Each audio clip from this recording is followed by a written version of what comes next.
Et là, je me retrouve sur la première claque, en fait. Il me dit, mais pas du tout. Ton fils, il est pas autiste. Regarde, tu vas partir. S'il te suit, c'est qu'il est pas autiste. Mais maintenant, avec le recul, c'était complètement fou comme déduction. Nous avons 40 ans de retard sur la médecine psychiatrique. Et il y a encore quelques dizaines d'années, les autistes, on les accrochait au radiateur quand ils faisaient des crises. Il y a des femmes dont le courage ne se voit pas, mais se vit. Bienvenue dans Vous les femmes, le podcast qui donne la parole à des femmes au parcours fort, parfois invisible, mais profondément inspirant.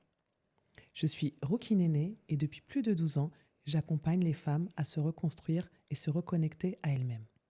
Aujourd'hui, vous allez entendre le témoignage d'une femme, mère d'un enfant atteint d'autisme depuis 15 ans. Un parcours fait d'amour, de force et de résilience. Alors mesdames, installez-vous confortablement et embarquons ensemble pour ce nouvel épisode de Vous les femmes. Bonjour Shirley. Bonjour. Bienvenue et merci d'avoir accepté mon invitation. Merci à toi. Alors Shirley, dis-nous, présente-toi, qui es-tu ? Je m'appelle Shirley, j'ai 41 ans, je suis maman de 4 enfants, dont un enfant qui est atteint du trouble du spectre autistique, qui a à présent 16 ans. D'accord. Et à quel moment ça s'est déclenché ? Alors raconte-nous un petit peu. Tu l'as su tout de suite, il y a eu où ça se passait bien, où il y a eu un moment où tu t'es dit là il y a un problème, quand il est rentré à l'école, comment ça s'est passé en fait ? En fait, ça s'est passé avant. Donc, il faut savoir que j'ai eu un parcours PMA avant d'avoir mes enfants. J'ai eu plusieurs fausses couches, donc on n'a jamais su. Alors juste un parcours raison. PMA pour celles qui ne savent pas, c'est la procréation médicalement assistée. J'ai fait 6 fausses couches. Et je suis tombée ensuite enceinte naturellement de ma fille aînée, qui a 1 an tout pile d'écart avec mon garçon. Et donc, j'ai eu ma première fille, tout s'est très bien passé, le développement, etc. De là, je suis tombée enceinte très rapidement de mon fils. Et donc, bien entendu, j'étais vraiment très heureuse. Moi qui avais attendu autant de temps, je me retrouve à avoir une fille et un garçon. Le choix du roi. Voilà, j'étais vraiment aux anges. Bon, de là, il s'avère que mes enfants sont de janvier. Donc, l'entrée à l'école est retardée d'1 an. Ils ne rentrent pas à 3 ans, mais à 3 ans et demi. Bon, leur petit parcours avance. De là, ce qui se passe, c'est que je n'ai pas de mode de garde. Je suis avec les enfants, donc tout le temps. Et je reprends une activité d'ailleurs, une activité aux 6 mois de mon garçon. Je travaille le soir, ce qui fait que ça me permet de rester avec eux la journée et de travailler donc la nuit. Alors attends, juste pendant ta grossesse, il n'y a rien eu, aucun signaux, rien du tout, les médecins ne t'ont rien dit, ça a été une grossesse complètement normale et classique. Classique. Cependant, j'ai déclenché l'accouchement. Un accouchement ça a été un déclenchement de, comment on appelle ça ? De convalescence ? De confort. De confort. Un déclenchement de confort. J'étais jeune, j'avais donc 23 ans quand j'ai eu ma fille aînée, 24 ans du coup quand j'ai eu mon garçon. Et donc comme ils ont 1 an tout pile d'écart, j'avais la petite en bas âge qui marchait à peine, voire pas je crois qu'elle marchait même pas encore.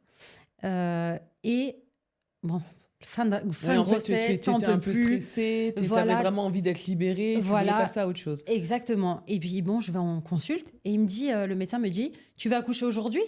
Allez, bingo, ça y est, j'en peux plus, etc. Et il me dit, alors vas-y, descends, on va te mettre le gel. Et l'accouchement se passe mal, entre guillemets. On me laisse en chambre, en fait, on m'a mis le gel, on me remonte en chambre, on me laisse en chambre, je perds les os. L'équipe soignante me dit, mais non, vous n'avez pas perdu les os, prenez une douche, on va descendre. Je souffre énormément, je crie, j'ai très mal, etc. Et je vois qu'il y a quelque chose qui tourne pas rond. J'ai pas eu ça pour ma fille. Ça ne s'est pas du tout passé comme ça. Je comprends pas. J'arrive en bas, donc je descends, et on me dit, vite, appelez le médecin, on voit les cheveux. Donc, en fait, je me retrouve avec mon fils dans les bras, l'équipe soignante en panique. Et c'est là qu'on me fait donc la prise de sang, la perfusion pour éliminer, évacuer le sang, etc. Avec le petit déjà dans les bras, je suis complètement sonnée, etc. Est-ce qu'il y a eu une souffrance ? Je ne le saurais jamais. Et parce que du coup, d'un accouchement déclenché par confort, tu t'es retrouvée un petit peu submergée avec les choses qui ne se sont pas passées comme elles devaient se passer. Normalement, justement, si c'était un confort, ça aurait dû être beaucoup plus sain, beaucoup plus soft. Et au final, tout a été vraiment peut-être traumatisant, choquant, et pour toi et pour le bébé. Exactement. Mais de là, j'entends que le médecin crie sur l'équipe soignante devant la porte.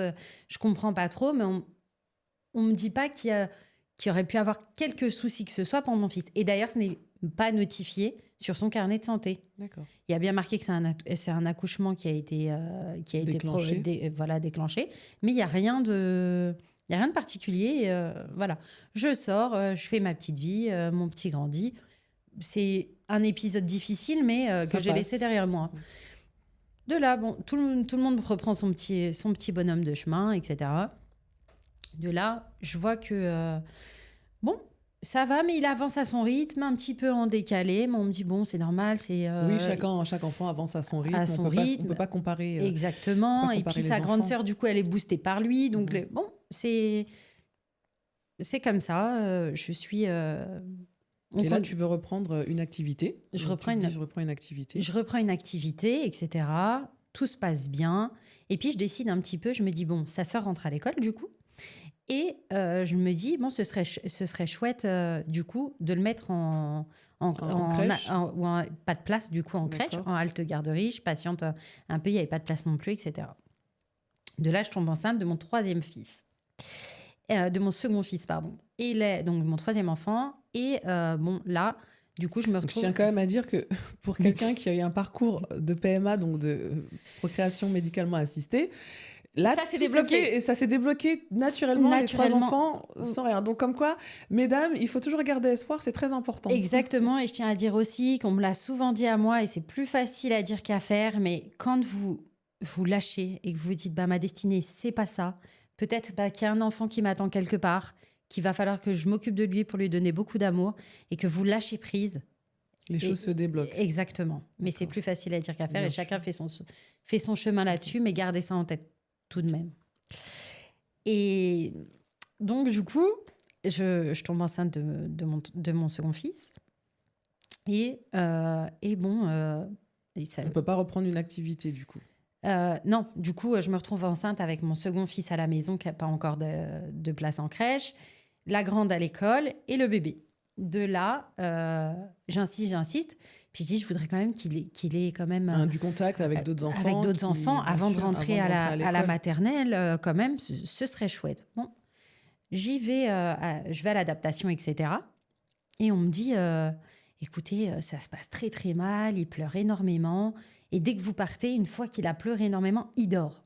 Et là, il avait quel âge exactement ? Il avait 2 ans. 2 ans, d'accord. Et on me dit, il se réfugie dans le sommeil.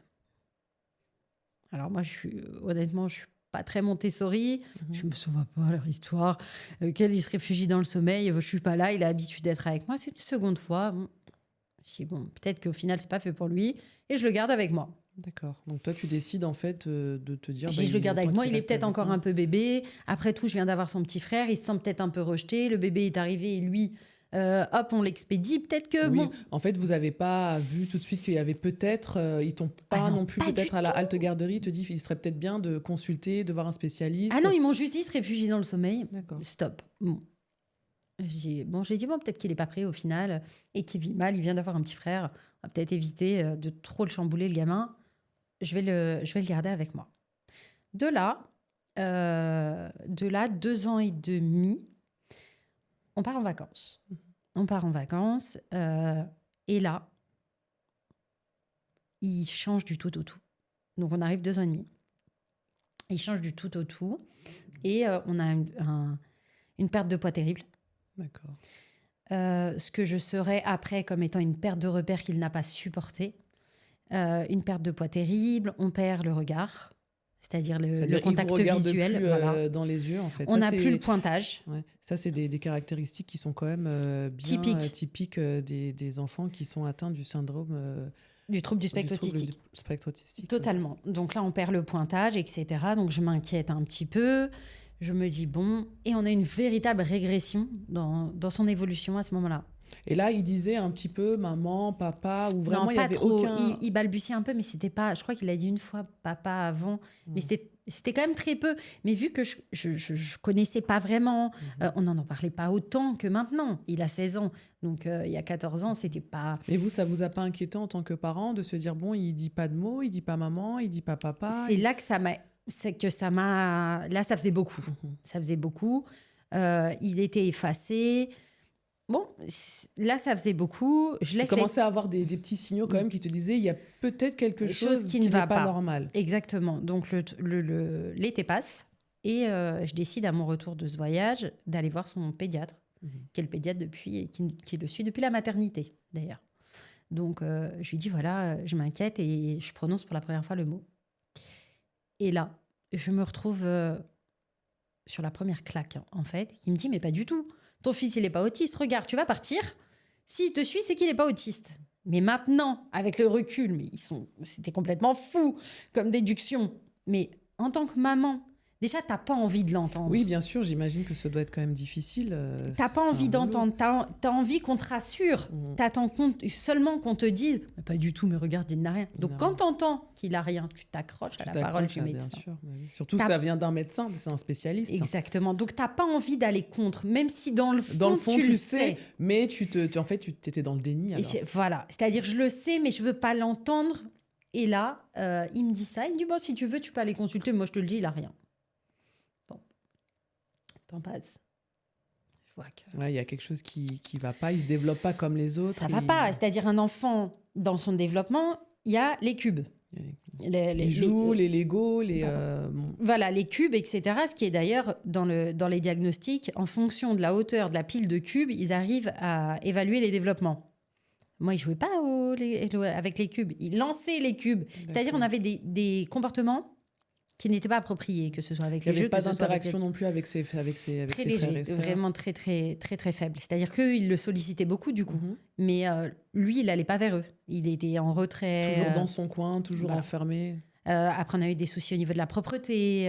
Mais ça, on va y revenir. Mais on voit que je voyais qu'il y avait quelque chose qui n'allait pas. Donc là, tu te dis, 2 ans et demi, là, il y a un problème. Je pense que mon fils est autiste. Là, moi, je le comprends. De là, dans mes proches, j'ai quelqu'un aussi qui a un proche qui souffre d'autisme, donc je vois quelques similitudes et je le garde pour moi. Au départ, je ne le dis pas, même à mes plus proches, on n'en parle pas. Mais pourquoi ? Parce que tu avais honte ou parce que tu avais peur d'être J'avais jugée ? l'espoir que ce ne soit pas ça et je n'avais pas envie qu'on me dise « t'as raison », en fait. Donc, je garde tout ça pour moi et puis après, donc je vois... le temps passe, mais je vois que ça ne va pas, il faut l'inscrire à l'école, etc.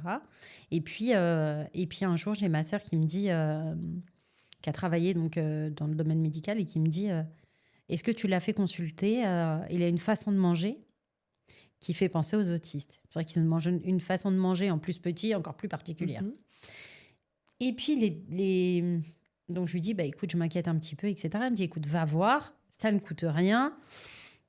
Mais non, voilà. En plus, après, j'en parle à une de mes proches, donc qui a aussi un frère qui est autiste. Voilà. Et qui me dit, écoute, c'est le mot qui te fait peur. Ne t'inquiète pas.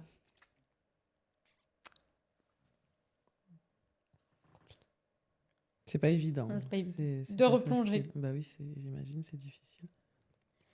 De là, on se dit, bon, mais non, ça va aller. Et puis, même si c'est ça, il y a différents degrés d'autisme. Donc, tu sais pas ce qui t'attend, en vrai. Donc, je dis, bon, ok. Et puis, quand tu commences à en parler, là, on tombe dans les clichés. Oh, mais ils sont très intelligents.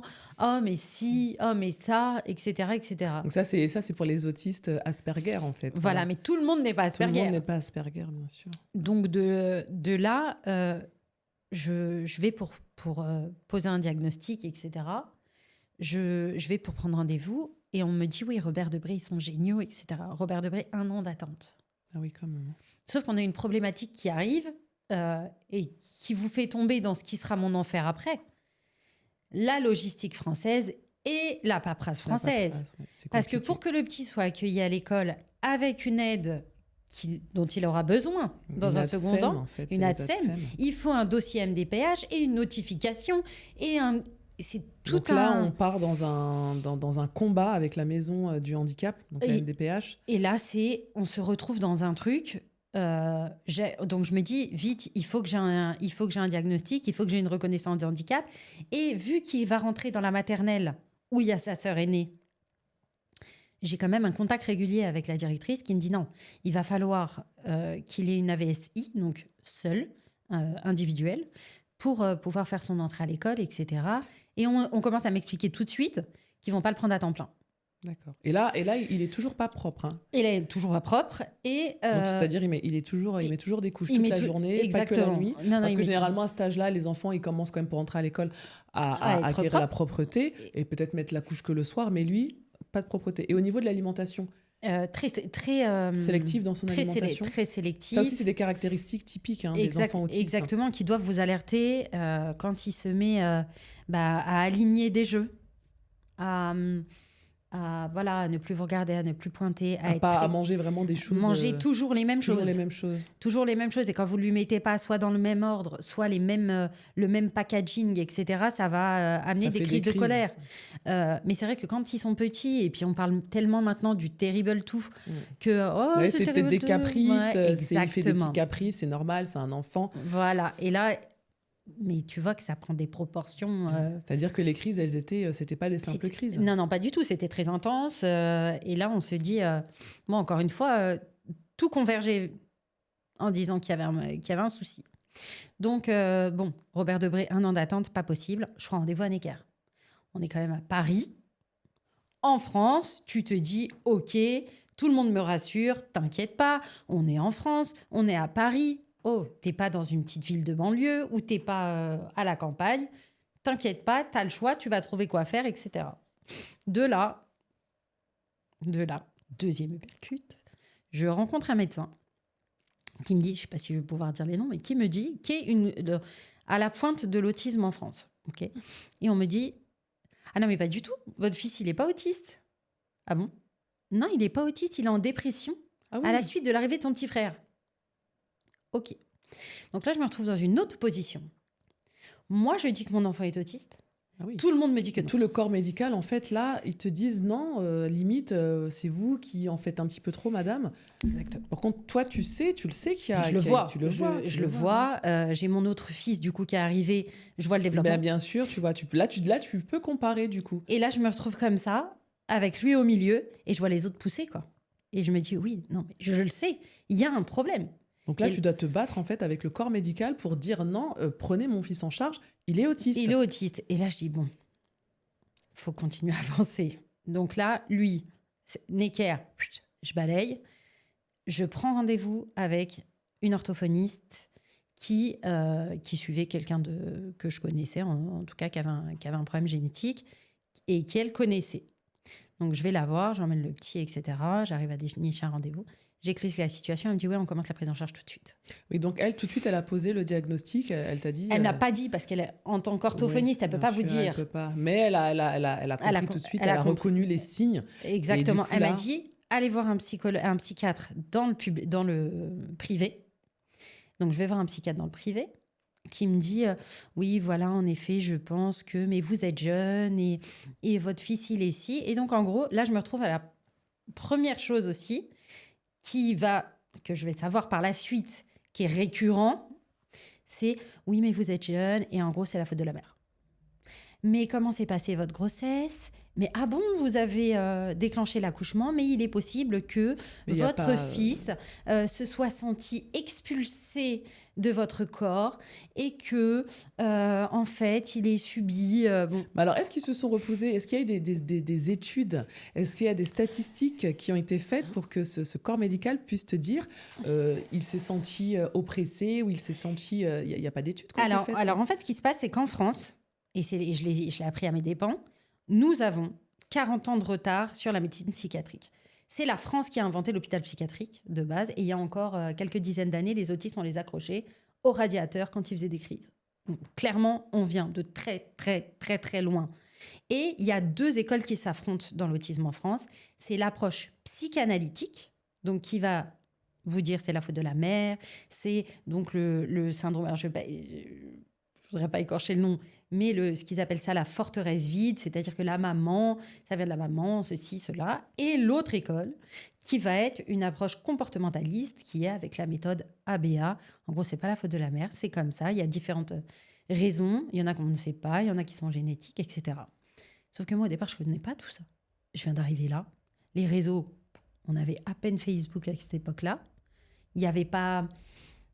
Je connais rien. Oui, tu n'avais pas vraiment moyen de te renseigner, de savoir qu'est-ce que c'était vraiment que l'autisme. Exactement. Donc, je me retrouve là, à avancer et à aller dans une réelle fuite en avant. En fait, là, ça a été un combat. C'est-à-dire que là, tu es rentré dans un combat Exactement. avec le corps médical pour pouvoir exiger une prise en charge. Parce que tu sais, allez, on pose les mots, il est autiste. Voilà. Il a 3 ans. Et là, je me retrouve à me dire, OK, il faut que je commence la prise en charge.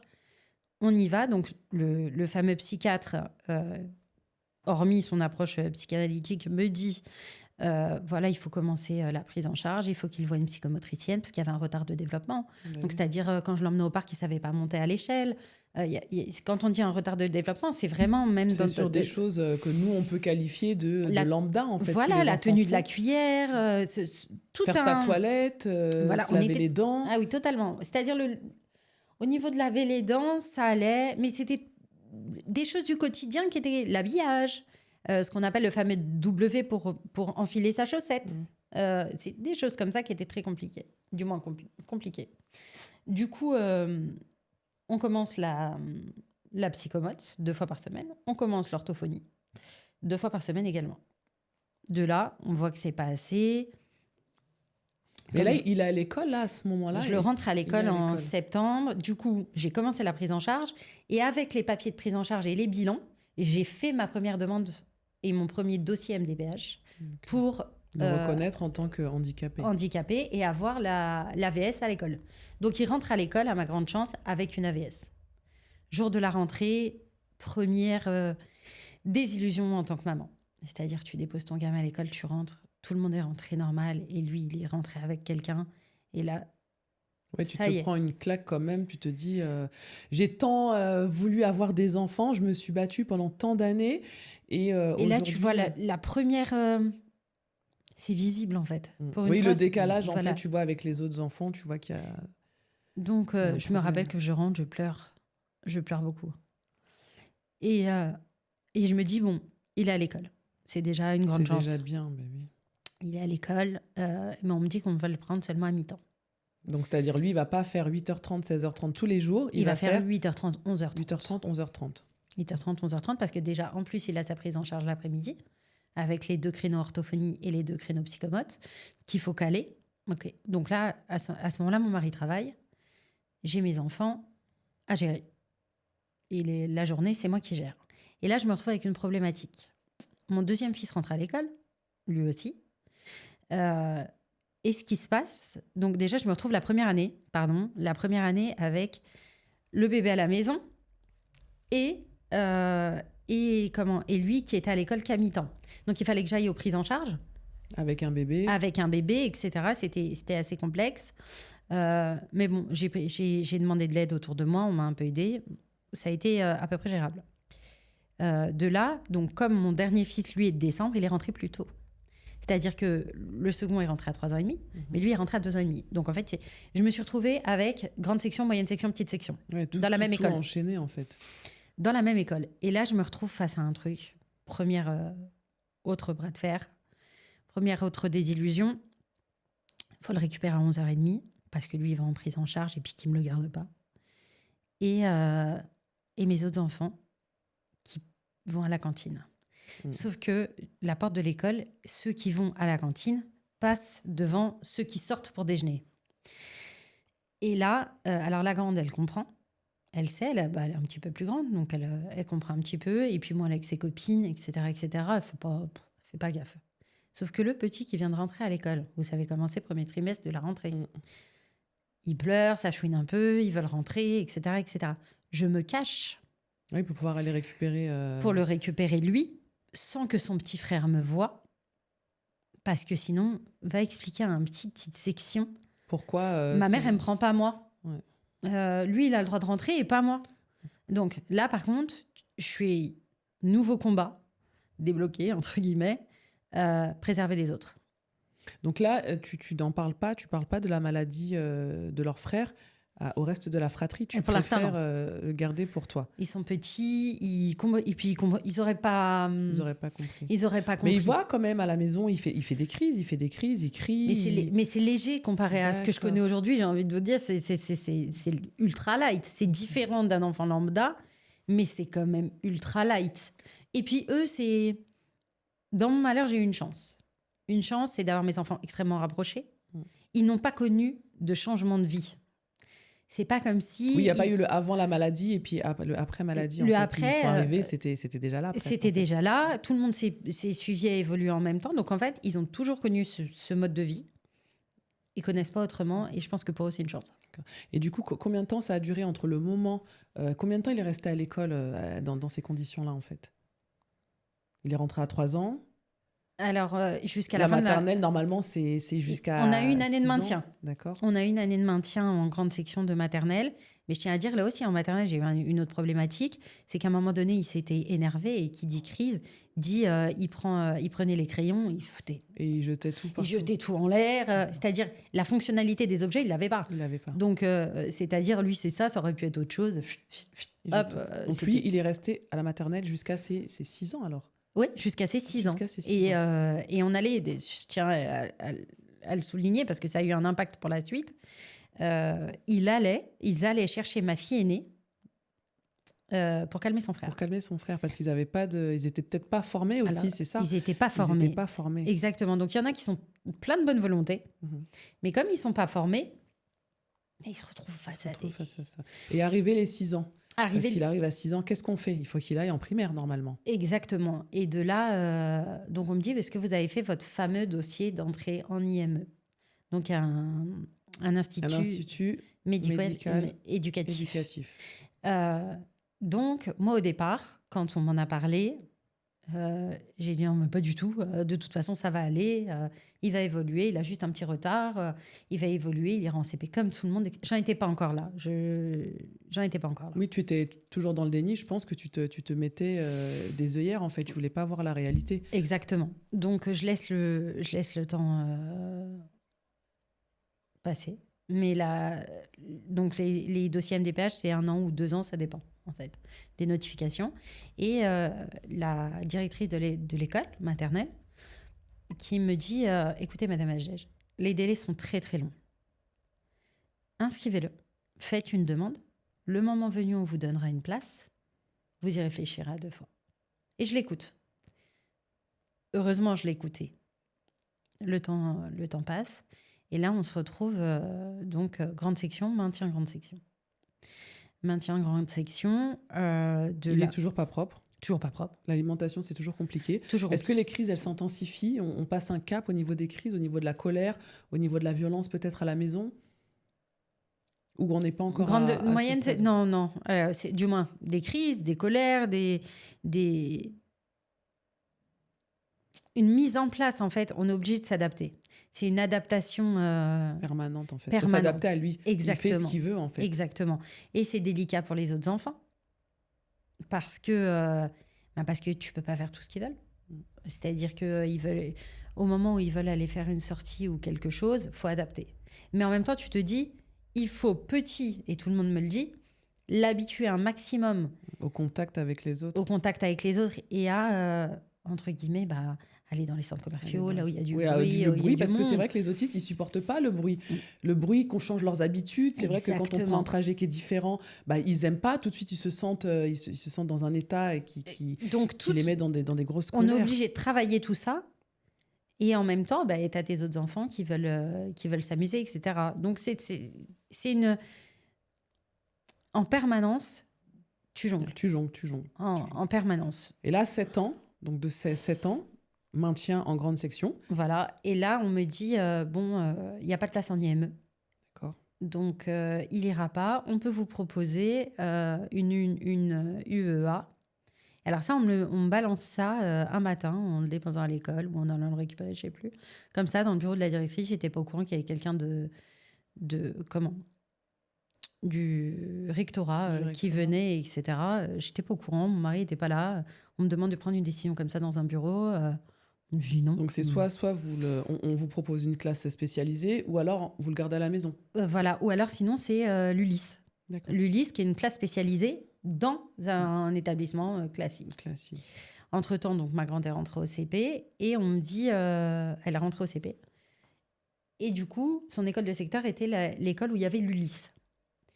Envisageant de mettre donc, mon fils à l'ULIS, je demande à ce qu'elle ne soit pas dans son école. Pourquoi ? Pour pas que ça ne se reproduise, Bien sûr. qu'ils aillent la Puis à chercher chaque dans fois, la il la classe. dérange, qu'elle se sente Et- impliquée, c'est pas de son âge et c'est pas son devoir. Et qu'elle le C'est pas sa regarde dans la cour et qu'elle responsabilité, bien s'inquiète. sûr. Et s'il y a un enfant qui l'embête, etc. Il faut qu'elle coupe. Donc de là, je la change de secteur d'école. Et ma demande est acceptée.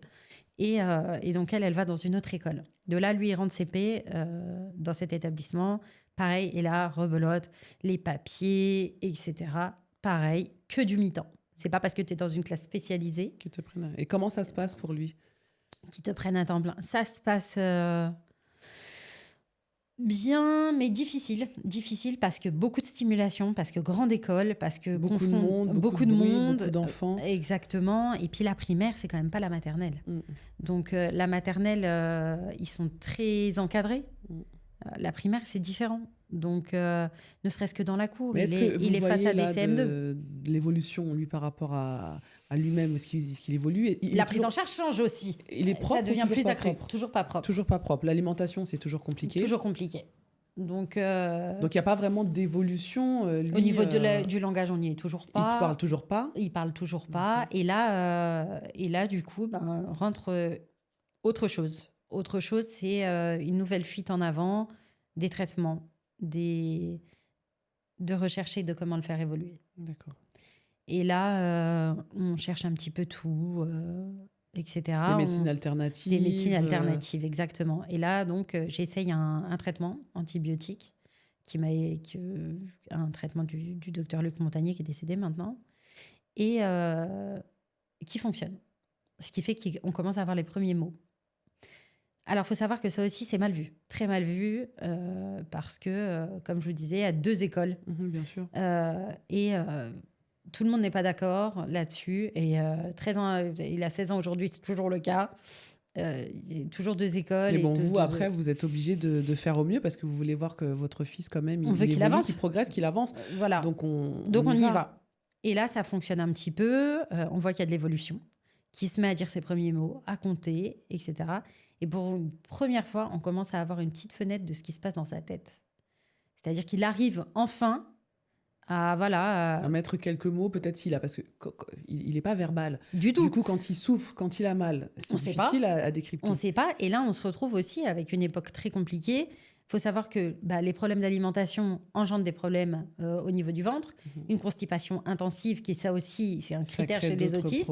Ça crée d'autres problèmes. C'est très compliqué. C'est des heures aux toilettes, le gamin qui souffre. C'est compliqué. Tout devient compliqué. Tout devient compliqué.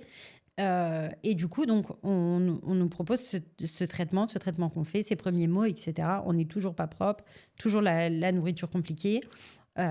Mais on y va, etc. Jusqu'au moment où on me dit, bon, il n'évoluera pas plus. D'accord. S'il avait dû évoluer, le vrai déclenchement, il aurait déjà eu lieu. Mais voilà, vous avez déjà eu un pas, etc. Et je continue avec, donc, c'est de l'homéopathie à côté, parce qu'il faut aussi, il y a des carences. Bien sûr.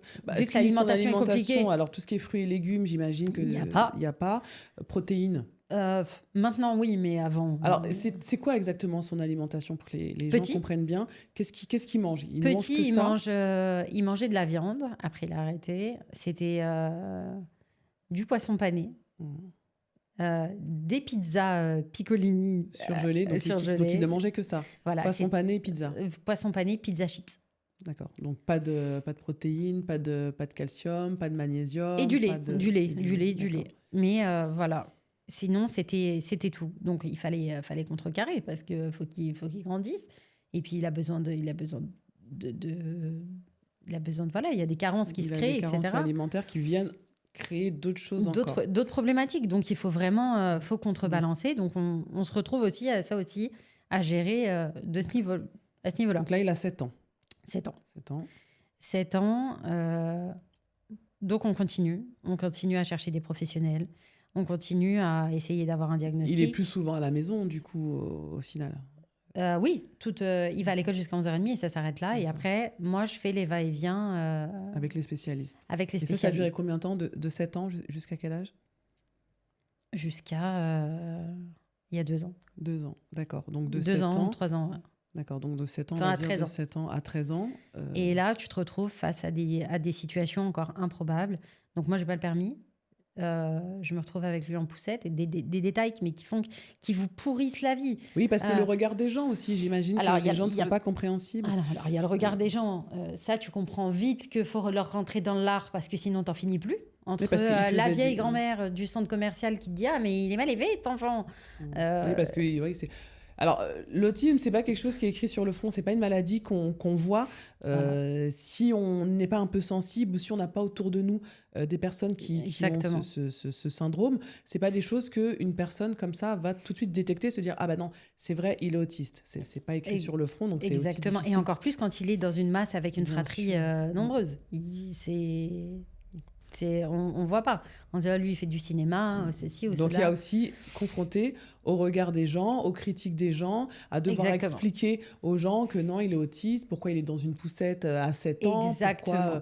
Parce que les gens se disent c'est des caprices, il est mal élevé, les parents... voilà, c'est-à-dire qu'au départ j'arrivais à l'accompagner en bus, etc. Mais après tu te retrouves avec un enfant qui est épuisé.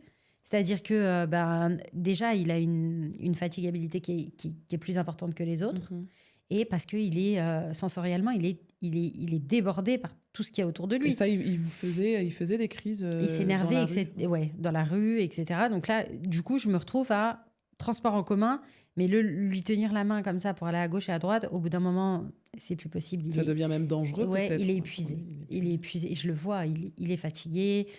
Il est à l'école le matin, qui lui demande beaucoup. Puis après, il a les prises en charge où il est surstimulé, où ça lui demande aussi en énergie, etc. Et puis, ça reste un enfant. Et c'est compliqué, les problèmes de sommeil aussi. La primaire. La primaire, ça dure jusqu'à l'équivalent du CM1. Donc, on va dire à peu près 10 ans. 10 ans. À peu près 10 ans, pardon. Donc, il va à l'école jusqu'à... Entre-temps, j'ai eu un autre petit garçon. Qui lui a fait du bien. Du bien parce qu'il l'a vu évoluer. Ce que j'aurais pas pensé, c'est qu'il ait compris le fait que le bébé soit sorti de mon ventre, etc. Il a très bien compris. Et puis là, des détails qui sont importants, et je mets l'accent dessus parce qu'il ne faut pas se fier qu'à un seul spécialiste. Ils ont tous leur avis. Je donne une problématique qui m'est arrivée. Son petit frère dormait, un nourrisson, il arrivait, lui taper sur la tête. Alors, je ne vous dis pas, tu es obligé de trimballer le gamin partout avec toi à travers l'appartement. Oui, parce qu'il y a de l'insécurité, on a peur, parce qu'il ne contrôle pas. Alors, en fait, c'est ça. C'est quoi? Il ne contrôle pas. Qu'est-ce qu'il fait à la maison? Alors, en fait, il frappe. Alors, à cet âge-là, avec lui, donc je vais voir la psychologue. Il y a la psychologue qu'on a au quotidien. En fait, il la voyait quotidiennement pour travailler justement la communication, etc. Psychologue, à ne pas confondre avec le psychiatre. C'est totalement différent. Donc, la psychologue, elle le faisait travailler, etc. sur des demandes du quotidien, tout ça. Pour qu'il puisse être autonome, en fait. Pour qu'il puisse être autonome. Et donc, je dis, écoutez, il frappe son petit frère sur la tête. Je comprends pas. Et puis, la psychologue me dit, non, mais il s'angoisse parce qu'il le voit dormir, ça l'angoisse. Entre-temps, on n'a pas évoqué, je me retrouve maintenant à Trousseau, service pédopsychiatrie, pour aller plus vite, puisque Debré, il n'y avait toujours pas de place, pour faire le fameux diagnostic. Donc, j'ai eu mon diagnostic, etc. J'ai rendez-vous avec la psychiatre de Trousseau, et je lui pose la question à elle. Elle me dit, mais pas du tout, ça n'a rien à voir avec ça. Il tape sur la tête de son petit frère, comme vous prendriez un baigneur à qui vous appuyez sur le ventre et qui pleure. Bien sûr. Pour lui, c'est une poupée. C'est pas. T'appuies, ça pleure. Ah bah, c'est comme un jouet. Mais là, il commence à être violent envers vous, envers ses autres frères et sœurs. Et il y a des moments où des cris. C'était comment à la maison? Oui, des cris, des crises d'agitation et très peu de sommeil. Très peu de sommeil. On arrive à un stade où là, il faut commencer la médication pour dormir. Okay. Parce que tu tiens plus le coup. Alors justement, comment ça se passe là à la maison? Là, on sait maintenant il est autiste, il grandit, c'est plus un bébé, donc forcément ça devient compliqué pour les frères et sœurs, pour la vie de couple, pour plein de choses. Alors là, il y a tout qui change et là, il y a tout qui bascule. avant même justement l'équivalent du CM1, bien avant ça, on a tout qui bascule parce que la MDPH, on rentre dans un bras de fer terrible. C'est-à-dire qu'eux, ils sont là pour vous donner un minimum d'argent, là où vous avez besoin d'un maximum d'argent. Et oui, l'autisme, c'est une maladie Oui, riche. ça coûte cher. Et oui, ils veulent rien savoir. Et oui, vous rentrez dans un bras de fer. Et là, on me dit, ah non, mais votre fils, vous pouvez pas avoir... Alors, des problématiques, mais idiotes, mais tout est de la bagarre. Tu es épuisé et tu continues à te battre pour des détails. On me fait une reconnaissance de handicap avec une équivalence en pourcentage, ce qui est horrible en soi. Hein. Mais votre fils, il est reconnu à 79%. Donc, c'est-à-dire que là, ils estiment que son handicap est à 79%. Entre 50 et 79%. Alors moi, naïf, je comprends pas, je connais pas, jamais été là-dedans. 79%, bon, ok. Mais en fait, c'est pas pour rien le 79%. C'est que le 80%, t'as la carte d'invalidité, t'as le droit à la fameuse poussette. Que à 79%. Ça, t'y as pas droit. Donc, je me retrouve avec la poussette du petit Ferrer qui a 3 ans, mais lui qui a les pieds jusqu'à comme ça, pour l'emmener en prise en charge, etc. Donc, je me retrouve à lui. Et quand il s'énerve, qu'il traîne les pieds comme ça, je me retrouve à lever la poussette. Je me retrouve dans des situations... C'est quoi le plus dur comme ça dans la rue quand ça t'arrive? C'est quoi? C'est le regard des autres ou c'est de te dire comment je vais gérer? Alors, le regard des autres, j'ai vite fait faire abstraction. Faire abstraction. Et puis le regard trop insistant, ça finit en insulte, je suis honnête. J'ai pas la patience. J'ai plus la patience et je suis pas là pour éduquer les gens. Ça retombera sur un moment ou un autre. Et c'est là où je veux dire aussi que y a la foi qui est très importante. Très, très importante.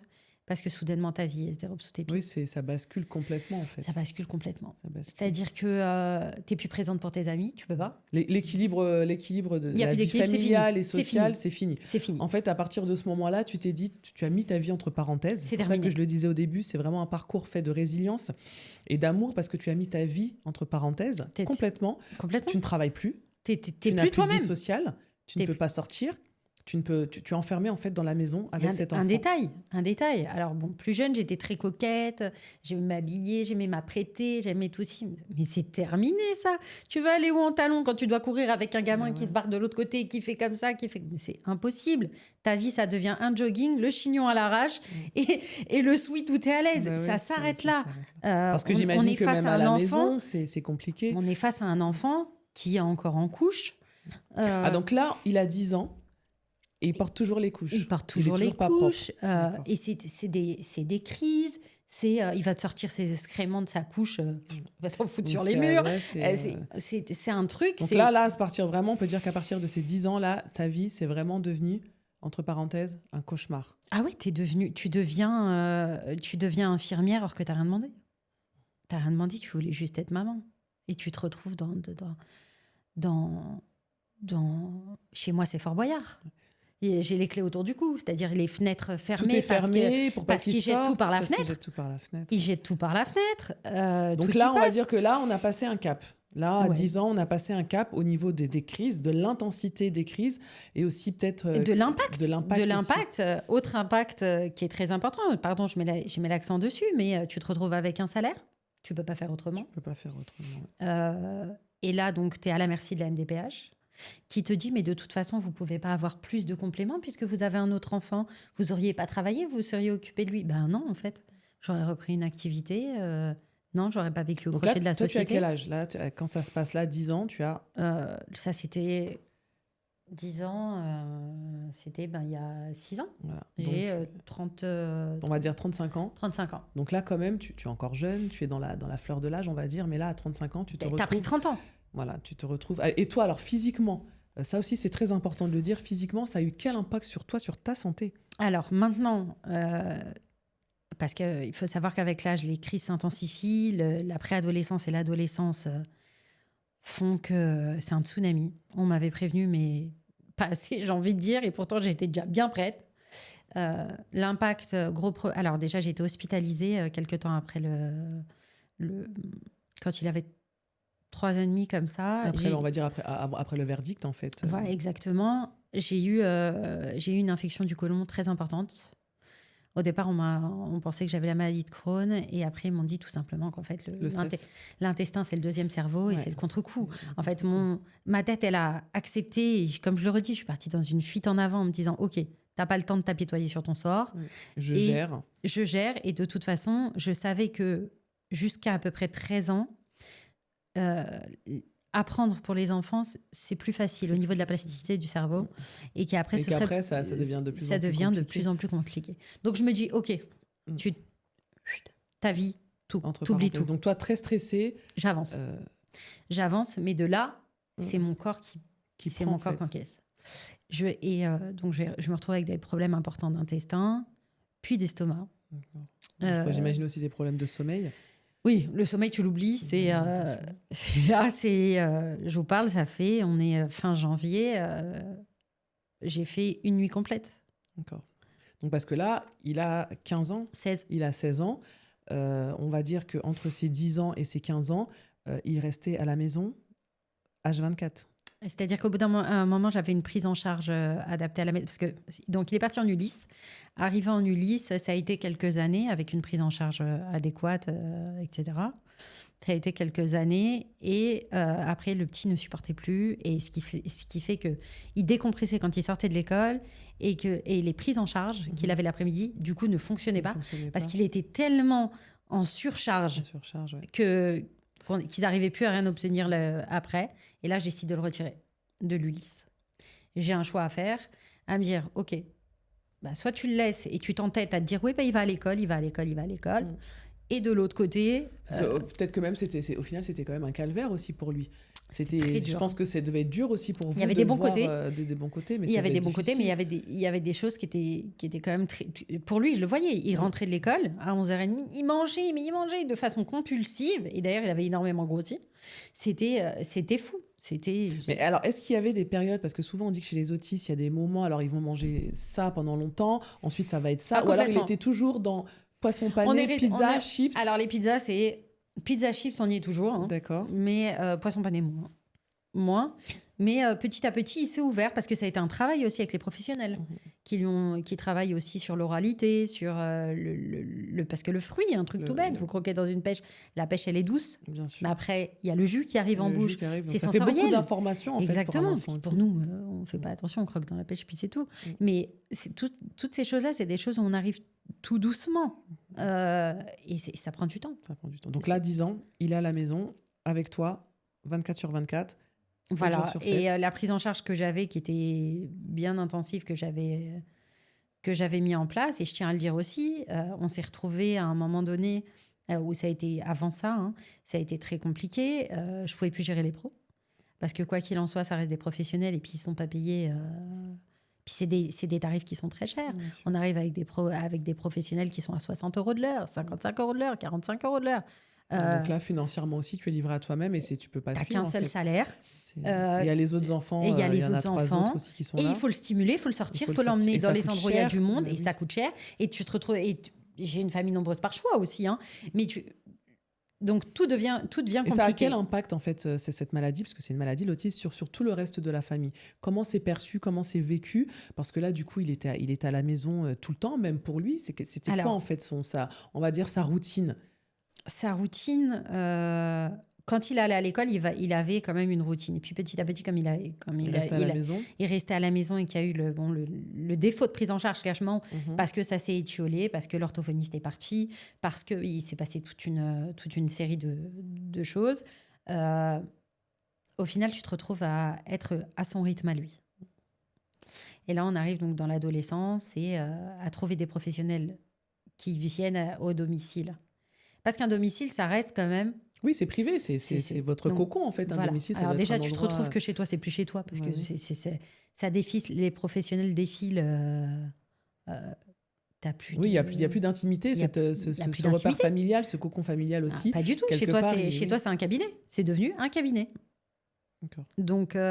c'est la psychomote qui vient à la maison, c'est l'éducatrice, ça tourne comme ça. Et justement, le fait qu'il soit donc autiste, mais en même temps adolescent, parce que aussi l'adolescence. Ah oui, là, quand on arrive à l'adolescence, c'est pas facile. Il faut gérer les deux parce que ça reste quand même un enfant. Mais certes atteint d'autisme, mais quand même, on a quand même un ado avec tout ce qu'on sait sur l'adolescence. Connaît sur l'adolescence. Et là, c'est un combo explosif. Et là, on me dit, bon, il faut... parce qu'il se commence à taper, il commence à tout casser. Donc là, forcément, parce qu'il grandit, il a plus de force. Il a plus de force, et toi, tu peux plus le contenir. Et tout devient compliqué. Et comment ça se passe alors quand on va dire, parce que j'imagine qu'il te frappe, qu'il porte des coups, et là, tu arrives à gérer, ou avec ton mari, est-ce que lui aussi arrive à gérer? Est-ce que c'est vraiment... D'ailleurs, mon mari a cessé son activité pour rester avec moi à temps plein. C'est-à-dire que nous, on a connu le confinement avant le confinement. On est confinés confinés, en fait, depuis 2019. Donc, mais c'est terrible. Hein, parce que pas de place en IME, encore une fois. C'est pas qu'on ne veut pas le mettre en institut médico-éducatif, c'est qu'il n'y a pas de place. Donc, on se retrouve confiné dans la maison. Avec lui qui fait des grosses crises. Lui qui fait des grosses crises, et on est obligé de travailler parce qu'il faut nourrir la maison. Donc, on se met à bosser de chez nous. On monte une boîte et on travaille de chez nous. Et ça nous permet donc de gérer le petit, le défaut de prise en charge. Et de se soutenir, parce que seul. Et toi, comment tu te sens du coup à la maison, enfermée, parce que forcément c'est toi qui t'es sacrifié, tu as sacrifié ta vie. Bien sûr, parce que ça aussi, ça a posé des problèmes dans le couple. Pourquoi lui, il a le droit d'aller travailler? Pourquoi lui, il a une vie sociale? Pourquoi lui, il voit des gens? Pourquoi lui, il parle? Pourquoi lui, il s'amuse? Pourquoi lui, il sort? Et pourquoi pas moi? Après tout, c'est notre enfant à tous les deux. Bien sûr. Ok, donc soit tu te retrouves à faire demi-temps, soit tu dis, bon, lequel de nous deux gagne le plus? Et puis c'est aussi le problème, c'est que c'est souvent à la femme, c'est comme ça, c'est souvent la femme qui se sacrifie, c'est souvent la femme qui met sa vie professionnelle, sa carrière professionnelle en stand-by, c'est la femme souvent qui met sa vie personnelle aussi en stand-by, et pour pouvoir s'occuper de l'enfant, s'occuper du foyer et des autres enfants. Donc là, tu te retrouves dans une autre situation, dans ton couple qui explose. De toute façon, dans l'autisme, il y a deux options, soit le mari bat. C'est souvent le cas. Soit il est là sans être là, parce que ça les saoule, parce que ils n'ont pas la majorité. Peut-être pas aussi la force et la détermination d'une maman. Exactement. Toi, tu t'as dit, je vais me battre pour lui. C'est un peu comme la chanson, comment elle s'appelle? Mon fils, ma bataille. Mon fils, ma bataille. Voilà, c'est ça. Tu te dis, c'est ça, c'est que moi, Dieu il m'a choisi pour être sa maman. Pour l'aider à avancer. Tu as senti que c'est une épreuve, c'est ton épreuve. Parce que souvent, dans cette émission, on le sait, on le dit souvent, c'est mon épreuve, c'est mon épreuve. Ouais. Et donc, si Dieu t'a donné cette épreuve, c'est que tu es capable de la surmonter. Et tu t'es dit, je vais la surmonter. Sans ce mantra, je ne serais pas là. Parce que c'est très dur, c'est-à-dire c'est des crises toute la nuit, il se réveille... Le pire de tout, le pire du manque de sommeil, de tout ça, c'est de te dire... quand je serai plus là. Et là, tu développes, en tout cas moi j'ai développé quoi? Je suis devenue totalement hypocondriaque. C'est-à-dire, dès que j'ai un truc, je vois le drama. Parce que tu te dis que si j'ai pas le droit d'être malade, qui va s'occuper de lui, en fait. J'ai pas le droit de tomber malade. Je n'ai pas le droit. Qui va gérer? Donc en fait, tu penses beaucoup aussi à quand je serai plus là, après. En fait, ou après. À ce que et quelle mission je vais laisser à mes autres enfants? Oui, parce que c'est vrai que c'est quand même... Ils savent, j'ai déjà parlé avec eux. Ce sera leur rôle. Comme moi, je ne pourrai plus, ce sera leur rôle. Je ne peux pas leur imposer, entre guillemets, parce que tu ne peux pas imposer ça à tes enfants. Bien sûr. Mais après, l'éducation religieuse, j'y reviens, fait aussi que votre frère est arrivé dans cette maison, c'est pas pour rien. C'est ma mission, c'est également la vôtre. Et c'est là où je veux parler des familles aussi, parce qu'on n'en a pas parlé. J'avais lu dans des magazines spécialisés qu'autour de vous, le handicap faisait un cratère. Je dis, pas du tout, nous on est soudés, mais pas du tout. On vient de familles quand même de grandes fratries, etc. On est très entourés, jamais.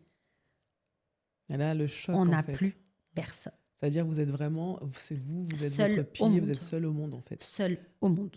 Quand je dis seul au monde... Tout le monde vous a tourné le dos, il n'y a plus de famille, il n'y a plus rien. Moi, j'aime plus de père. C'est même pas mieux. C'est un... Et ça, tu penses que c'est vraiment dû à l'autisme? En fait, c'est tellement... Je pense qu'il y a déjà dans les familles, il y a des non-dits, il y a des... Il y a un peu de honte aussi, tu penses? Il y a beaucoup de choses. Oui, je pense bien sûr qu'il y a de la honte. Moi, je me retrouvais au parc avec ma sœur qui avait des enfants à peu près du même âge, qui, je voyais, elle n'était pas à l'aise parce qu'elle avait ses copines, parce que si, et puis lui, il avait un comportement inapproprié. Bien sûr, c'est-à-dire, lui, il prenait le sable, il le jetait sur tout le monde, il s'allongeait dedans, il le mangeait, voilà. des situations où moi, j'ai été beaucoup tributaire par rapport à mes autres enfants. C'est-à-dire, quand lui, il était épuisé ou que moi, j'étais en prise en charge, je demandais de récupérer mes autres enfants à l'école, je ceci, je cela. Mais pourtant, malgré tout, j'ai été là pour eux. Quand on a eu besoin de moi, j'ai été là. Mais... En fait, la maladie, vraiment, ça a fait le tri. Souvent, c'est comme ça. Ça fait le tri dans ça a été l'entourage. terrible. Ça a été terrible. On va dire que les vrais se révèlent Totalement. et les faux disparaissent. Alors, est-ce que c'est bien? Je pense que... J'ai une famille de choix. Alors aujourd'hui, c'est une amie sur qui je peux réellement compter et que je le sais. Et mes enfants aussi. C'est, voilà, cette amie, ses enfants, c'est les cousins de mes enfants. Sinon, à côté de ça, les cousins de sang, etc. Il n'y en a pas. Il n'y en a pas. C'est-à-dire, demain, on sait qu'il nous arrive quelque chose. On ne pourra pas dire, ils vont chez l'oncle, ils vont chez la tante, ou ils vont ceci, ils vont cela. C'est sûr que non. Ils ne nous côtoient pas, ils prennent pas de oui, c'est de quelque chose ils n'ont pas envie. Ils n'ont pas envie parce que ça les amènerait à se dire qu'on a besoin d'eux. Ouais, c'est ça, en fait. Ils ne veulent pas prendre cette responsabilité. En fait, c'est une charge. Exactement, et ça les arrange pas. Et ça les arrange pas. Et après, quand tu réfléchis, tu te dis, est-ce qu'il y a plus grand problème que le sien? Non, au final, chacun voit que son nombril. Alors que j'aurais jamais dit ça. Je m'étais dit toujours, on est une grande famille, je pourrais m'appuyer le jour où ça n'ira pas, ou ceci, pas du tout. Et là, quand tu dis que ça a cassé quelque chose dans ton couple, c'est-à-dire que... tu rentres dans autre chose. C'est-à-dire que maintenant, tu n'es plus là par choix. Tu es là c'est un mot un peu fort, on va dire par dépit, mais tu es là parce qu'il faut être là. Tu es là parce qu'il faut être là, parce que c'est ton rôle. Parce que c'est ton rôle. Et justement, quand mon mari travaillait encore à l'extérieur, tu te retrouves face à des situations où les femmes ne sont pas toujours aussi... comment dire ? Il n'y a pas trop de sororité. Bienveillante, exactement. Quand ils comprennent la situation, le mari, il n'a plus de femme. Il a à la maison une maman, une guerrière, ça n'y a pas de souci. Une femme de ménage, une nounou, une assistante maternelle, une infirmière. Une assistante sociale, même si tu veux. Je gère les papiers, je gère ci, je gère ça, etc. Mais... En fait, chacun avait un rôle. En fait, c'est ça, chacun a son rôle et c'est comme ça. C'est-à-dire, on peut pas, il n'y a pas de moment où on lâche prise. Est-ce qu'il y a ça, des moments de lâcher prise, des moments de... Non, mais comme le mari, il a plus de... Son épouse, il l'a plus. Parce que faut être clair. Oui, t'as plus le temps. Quand tu arrives à dormir, crois-moi, t'as pas envie de faire des galipettes. T'as ton moment de sommeil, mais même pas vous me parlez. Je dors. Ouais, c'est ça. C'est-à-dire qu'il n'y a plus d'intimité, il n'y a plus rien. Parce que le peu de temps que tu as pour toi... tu dors en fait, parce que sinon tu tiens pas. Parce que j'imagine que c'est quand même dur quand il fait des crises. Exactement, tu tiens pas, t'es épuisé. Et de là, donc ton mari s'éloigne. Toi tu le vois s'éloigner, donc tu t'éloignes aussi. Et puis après, c'est la mauvaise rencontre. C'est la petite nana qui fait le coin de l'œil, c'est le ci, c'est le... Et là, c'est encore autre chose. Sans aller vraiment vers l'adultère, mais tu vois que aussi, ça reste un homme. Bon, c'est une manière aussi peut-être de s'échapper. Aussi, peut-être. Mais est-ce que toi aussi, tu te dis pas que toi aussi, tu aurais eu envie, peut-être pas de t'échapper de cette manière, mais peut-être de faire des choses pour toi Bien sûr. Je pense que tu as envie de faire des choses et du coup, tu te sens pas un peu frustrée? Mais totalement. À ce moment-là, puisqu'on fait des allers-retours dans le temps, mais à ce moment-là, c'est vrai que tu te dis, mais c'est pas juste en fait. C'est pas juste. Moi, j'ai pas fait des enfants vivre, pour ça. En fait, non, t'as le droit de vivre aussi. Voilà, et je me retrouve... moi, t'es coincée, ceux qui me connaissent, j'ai jamais eu la fibre médico-sociale. J'ai toujours été quelqu'un... Parce que le médico-social, je trouve que c'est une fibre. Il y a des gens, c'est vraiment... Tu le vois, ils font ça avec passion, détermination. Ils font pas ça pour l'argent, ils comptent pas leurs heures. C'est vraiment... Non, mais là, ça a été imposé. Voilà. C'est pas un choix. Donc tu te retrouves... moi, j'aurais pas voulu ça. Mais j'ai pas le choix. J'ai pas le choix. Donc moi, ce que je veux, tu sens que ton fils, tu sens qu'il compte que sur toi. Tu sens que vraiment t'es son pilier. Est-ce que tu le sens ça? Parce que comme il n'y a pas vraiment de communication, parce qu'il est verbal, je suis son repère. Vraiment, t'es son repère. Je suis son repère. Et c'est-à-dire que quand il arrive qu'il sorte pas avec moi et qu'il rentre à la maison, parce que c'est déjà arrivé qu'il soit avec des éducateurs et qu'il rentre à la maison, si je ne suis pas à la maison à son retour, il panique. Parce que pour lui, je suis partie des murs. Et parce que souvent, on dit que les autistes, ils aiment bien dormir avec leur maman. Il a dormi avec moi longtemps. D'accord. Longtemps, et jusqu'à encore maintenant, il y a des moments où, quand il n'arrive pas à s'endormir, etc., il vient, Et il a besoin justement que je le serre très fort. Ça Mais l'apaise. tu dois être épuisé. Surtout qu'il est plus grand que moi. Parce qu'il a 16 ans, tu dois être fatigué. Comment tu tiens en fait Je sais pas. Honnêtement, je sais pas. Je sais pas. J'ai pris une 20aine de kilos. Hormis la physique, hormis la fatigue physique, il y a la parce que fatigue voilà, mentale. justement, il y a le fait de piétiner dans la maison. Déjà, j'ai des problèmes de jambes, j'ai des problèmes d'estomac, j'ai des problèmes de peau qui sont arrivés aussi dû au stress, C'est le stress. etc. C'est-à-dire qu'on me dit oui, mais il y a un impact sur ci, sur ça. Oui, mais il y a un impact physique. Et comme moi, je l'ai dit à la MDPH toutes ces années où j'avais pas d'établissement, parce que le fond du problème, c'est ça. Il n'y a pas de prise en charge, en fait. Il n'y a pas eu de prise en charge. Et là où je leur en veux énormément, et à l'État français, j'en veux énormément, c'est que... je me suis retrouvée face à un choix. C'est-à-dire, soit tu fais rien pour ton gamin. Et là, ils vont dire, ah, ok, le gamin, il n'y a pas de prise en charge, on ne peut pas le laisser comme ça à la maison. Soit tu te dis, mais il faut que j'avance, je vais faire ci, je vais faire ça, je vais m'endetter, j'ai monté une association, j'ai été virée de mon appartement, j'ai été expulsée avec tous mes gamins, j'ai monté une association, j'ai demandé de l'argent à des gens que je ne connaissais même pas pour payer sa prise en charge. Et comme j'ai fait tout ça, j'ai pas eu de place. C'est-à-dire que tu n'as pas eu de place parce qu'ils se sont dit, ah bah très bien, la maman gère. Elle s'occupe, nous on se décharge. Exactement. C'est très grave, c'est vraiment... Mais tu n'es pas la seule dans cette situation. Malheureusement, en France, il y a énormément de personnes qui sont... C'est terrible. Mais c'est vraiment un fléau. Donc en fait, plus tu t'en fous de ton gamin, plus ils vont te le prendre en charge. Et plus tu fais attention, plus tu veilles à son évolution. Et plus... parce que là, il a pas de traitement, alors, parce que souvent les autistes, ils ont des traitements quand même pour calmer un peu les crises. Exactement, et là on s'est retrouvé encore face à une problématique, c'est que donc on tente le traitement parce que je peux plus. Je vais arriver à un moment, c'est clair, je peux plus. Et là on se retrouve, il supporte pas les médicaments. Le gamin il devient une loque. Ouais, c'est-à-dire que là, il fait pipi sur lui. Régression totale. Ah, mais c'est-à-dire qu'on était à un stade où il ne levait même pas la tête. Oui, donc il était amorphe en fait. Ah ouais, il était shooté comme... Totalement. Donc je ne vois pas à quoi ça sert de lui donner ce type de traitement si derrière, tu ne peux même pas l'emmener en prise en charge. Si encore ça l'apaise. Attention, je ne suis pas contre les médicaments, je tiens à le dire. Mais si encore tu as un traitement qui apaise et qui le fait se sentir mieux, comme l'équivalent d'un antidépresseur, qui le fait se sentir mieux, apaisé et moins irrité par toutes ces stimulations extérieures. Ok, mais là, ça servait plus à rien. Tu me dis, il fait pipi sur lui. Il fait pipi sur lui. Bah, j'imagine il mange plus. Il perd du poids. Il devient tout blanc, livide. Il bouge plus. Et là, tu sais que c'est toi qui lui administres le truc. C'est terrible. Ouais. Pour une mère, c'est terrible. Tu te dis, c'est moi, je le drogue, quoi. Ouais. C'est terrible. Donc, j'appelle le psychiatre et tout. Il me dit, bon, bah non, arrêtez. C'est qu'il supporte pas. Et là, tu prends la liste du médicament, des effets secondaires, ça va du rhume à la mort. Ah oui, donc c'est quand même assez... Et là, tu vois que c'est des trucs flippant, hyper costauds. Ça fait flipper, quoi. Et comme d'hab, on te colle le bébé, tu sais pas, t'es pas médecin, toi. Donc, t'as fait que suivre ce qu'on t'a dit. Et on me dit, il supporte pas. Là. Pas de traitement, pas de structure, à la maison. À la maison. Et là, pareil, je retourne vers la médecine alternative. Là, en fait, t'es en prison, là, en fait. Tu es en prison, tu es condamné, tu ne sais pas pour combien de temps. Non. Et tu n'as pas le choix. Parce que du coup, là, quand vous êtes à la maison, il veut sortir ou il veut pas sortir Alors là, à l'heure actuelle, il y a des phases où il veut pas sortir, il supporte pas l'hiver.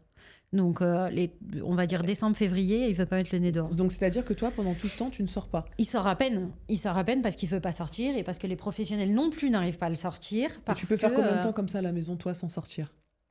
Des 2 semaines. Waouh, c'est incroyable. Donc, c'est-à-dire que je me retrouve en tant que femme. T'as la coiffeuse qui vient à la maison, l'esthéticienne qui vient à la maison. C'est terrible. C'est-à-dire 2 semaines sans sortir, sans voilà, parce que j'ai fait appel aussi à des professionnels. Il faut le dire aussi. Il y a des professionnels qui ne sont pas bienveillants. Il y a des du moins. Je mesure mes mots. Il y a des professionnels qui se disent professionnels, qui ne le sont pas forcément. Je me suis retrouvée face à des situations. Allez, je prends une professionnelle, elle va venir, elle va le garder. Ok, elle va le sortir un petit peu. Oui, et moi, tu puisses souffler. Je vais pouvoir souffler, aller même faire ta maison, prendre soin de toi. Voilà, prendre soin de moi. On m'appelle, le gamin, rouler sur le quai de la RATP. Ils n'ont pas su le gérer à 2 éducatrices. Une éducatrice qui me dit qu'elle a un point A, au final, je localise, sans avoir averti qu'il avait AirTag, je le retrouve à un point B. Des situations en fait, comme ça. Des gens qui ne sont pas formés, en fait. Parce qu'on va dire, on va se le dire quand même, l'autisme, c'est rentable. C'est très C'est lucratif. très rentable pour Très, les très structures, lucratif. pour les associations, pour les professionnels. Ça rapporte énormément d'argent. Alors, est-ce qu'il n'y a pas aussi des gens, on va dire, qui sont un petit peu mal intentionnés et qui se servent de ça, qui montent des structures, justement, qui font appel à des éducateurs, soi-disant spécialisés, qui ne le sont pas, pour... Alors, encore, il y a des structures qui vous disent, bon, voilà, le gars n'est pas formé, on apprend sur le tas, etc., etc. T'acceptes ou t'acceptes pas. Mais c'est très grave parce que, c'est-à-dire, on se sert de la détresse, en fait, du malheur Et du manque et du d'établissement. manque d'établissements, d'IME, de structures ouvertes, Et tout ça, adaptées. mais tout ça, l'État est au courant. Tout ça, l'État le sait. Le sait que derrière le manque de structure et du fait de manque de structure et des parents comme nous, Ouais, en fait, c'est-à-dire confrontés à tellement vous êtes, l'adolescence, t'es fatigué, épuisé, t'es éreinté, t'as plus. Mais à côté de ça, on oublie un détail. T'as d'autres enfants. T'as Ouais, pas c'est ça, dormi, c'est, t'as pas dormi de la nuit. Ok, il arrive 7h du matin, t'as pas le choix. Alors les grands, ils se drivent. Mais le petit, t'as pas le choix. Il faut qu'il soit à l'école et il faut qu'il soit à l'heure. Parce que ça aussi, parlons-en Mais du manque ça de veut dire que, bienveillance. ouais, oui, c'est... Les établissements, moi j'explique toujours la situation. Parce que je veux qu'ils aient un œil particulier à si un de mes enfants décompense à l'école. Parce que là, ce que tu dis, c'est que peut-être ils dorment pas la nuit. Alors aussi, eux aussi, Ils sont réveillés fatigués, par ils sont leurs réveillés frères. par Bon, les cris. alors ils ont l'habitude du bruit, etc. Mais il y a des moments, sa sœur, elle est grande maintenant, elle a 17 ans. Je vous parle il y a quelques nuits de ça. Elle dormait, il est venu, il lui a mis un coup de poing, il lui a renversé une bouteille d'eau dans son lit.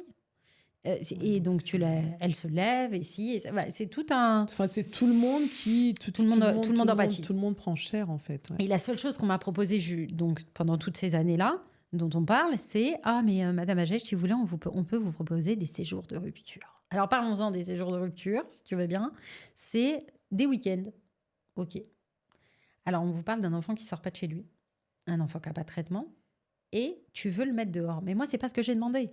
Et c'est là où j'ai commencé vraiment à m'échauffer, que ce soit avec la MDPH ou autre chose. Ouais, parce que 10 ans, 15 ans, 10 ans, 16 ans, 6 ans, sans rien, à la maison, sans traitement, sans structure, à la maison, avec toi, H24. Voilà. Et avec des professionnels que j'ai Oui, trouvés, de temps moi. en temps, mais bon, c'est pas non plus... C'est pas... À un moment donné, j'ai eu quelqu'un qui est resté longtemps, mais qui elle-même, du coup, parce qu'elle a pris... elle était de bonne composition, a monté elle-même son établissement. Donc, au bout d'un moment, tu peux freiner les gens. Bien sûr, Parce que, bien sûr. non, s'il te plaît, pars pas, il n'y a pas d'autres personnes de bien, s'il te plaît, reste, n'évolue pas. C'est pas possible. Tu peux pas imposer ça aux gens, bien que la personne elle soit bienveillante et que je sois encore en contact avec elle, qu'elle me sert également de repère dans le domaine de l'autisme.